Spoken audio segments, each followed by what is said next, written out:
भाई जो गुरु वचन पे डट गए, कट गए फंद 84 के। किसने देखा है कि अगले जन्म में क्या होता है? अब बहुत सारे भाई बहन ये सवाल कर देते हैं तुरंत अपनी आध्यात्मिक ज्ञानहीनता के चलते। वो सोचते हैं बस यही सब कुछ है जो हम देख रहे हैं, बाकी कुछ नहीं है आगे पीछे। अब ये तो उनकी अपनी सोच होती है। तो बहुत सारे लोग कहते हैं किसने देखा है अगले जन्म में क्या होता है? तो गुरुदेव भगवान उदाहरण दे रहे हैं। उदाहरण के लिए, एक समय एक अंधा व्यक्ति जंगल की ओर जा रहा था। आगे एक सज्जन व्यक्ति खड़ा था। उसने कहा कि हे सूरदास जी, इधर मत जाओ, ये रास्ता भयंकर जंगल में जाता है, खूंखार शेर, चीते आदि आदि जानवर रहते हैं, आप लौट जाइए। यदि अंधे ने नशा नहीं कर रखा होगा तो तुरंत मुड़ जाएगा, यदि नशे में है तो कहेगा कि किसने देखा है कि जंगल में भयंकर शेर, चीते, सर्प आदि जानवर रहते हैं, और यह कहकर अपने पथ पर बढ़ जाता है। विचार करें, अंधे को दिखाई नहीं देता और आंखों वाले की बात पर विश्वास नहीं करता, तो उसको कौन से तरीके से समझाया जाए?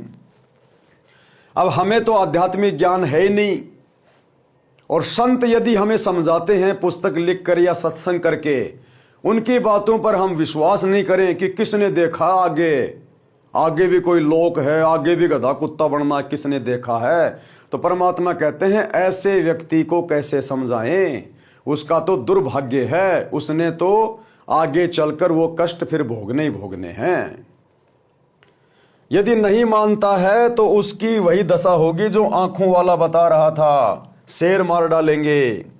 इसी प्रकार संतजन आंखों वाले होते हैं। जो संत होते हैं वो आंखों वाले होते हैं, वो हमारे भविष्य के विषय में जानते हैं। बुराई करने से क्या मिलेगा, अच्छाई करने से क्या मिलेगा, परमात्मा का विधान क्या है, संत हमें समझाते हैं क्योंकि वो जानते हैं, वो आंखों वाले हैं। इसी प्रकार संतजन आंखों यानी ज्ञान नेत्र वाले हैं। उन्होंने हमें बताया है जो ऊपर वर्णन किया गया है। हम ज्ञान नेत्रहीन अंधे हैं। यदि हम संतों की शिक्षा पर विश्वास करके रास्ता नहीं बदलेंगे तो वही होगा जो ऊपर बताया गया है। क्या? नर से फिर तू पसवा कीजे, गद्दा बैल बनाई, 56 भोग कहाँ मन भोरे, कित कुरडी चरने जाई। फिर अगले जन्म में 84 लाख योनियों में ये काल तुझे असहनीय कष्ट भोगने के लिए विवश कर देगा। फिर तू ऐसी स्थिति में आ जाएगा, अगर कोई तुझे समझाएगा तो तू समझ भी नहीं पाएगा। क्योंकि किसी भी पशु या पक्षी को आप समझाओ कि ये भक्ति कर ले, ये भगवान है, ये मंत्र जाप कर ले, उसको कुछ समझ में नहीं आएगा।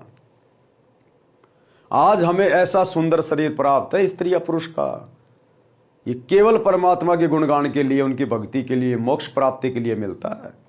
एक मौका देता है परमात्मा, एक मौका।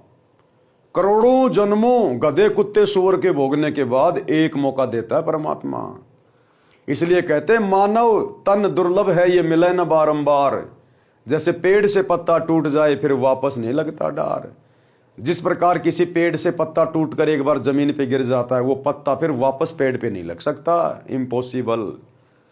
यदि एक बार ये शरीर छूट गया बिना सतभक्ति के, ये फिर 84 लाख योनियां भोगने के बाद ही मिलेगा। इतना आसान नहीं है कि अगला जन्म भी मनुष्यों का हो जाएगा, बार बार मनुष्य ही बनेंगे।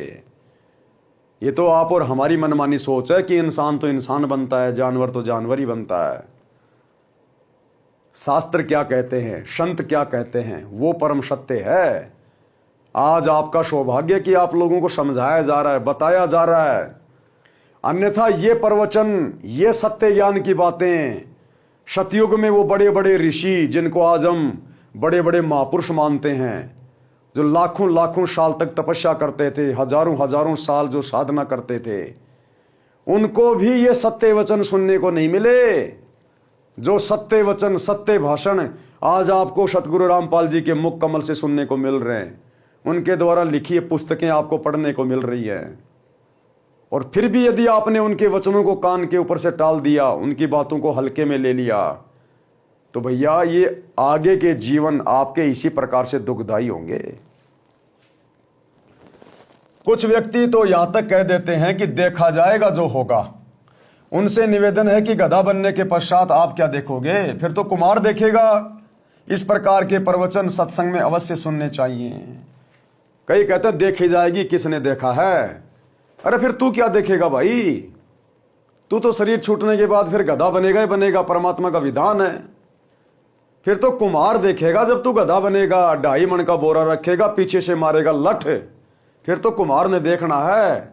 अगर आपने देखना है तो आज देखो, समय है।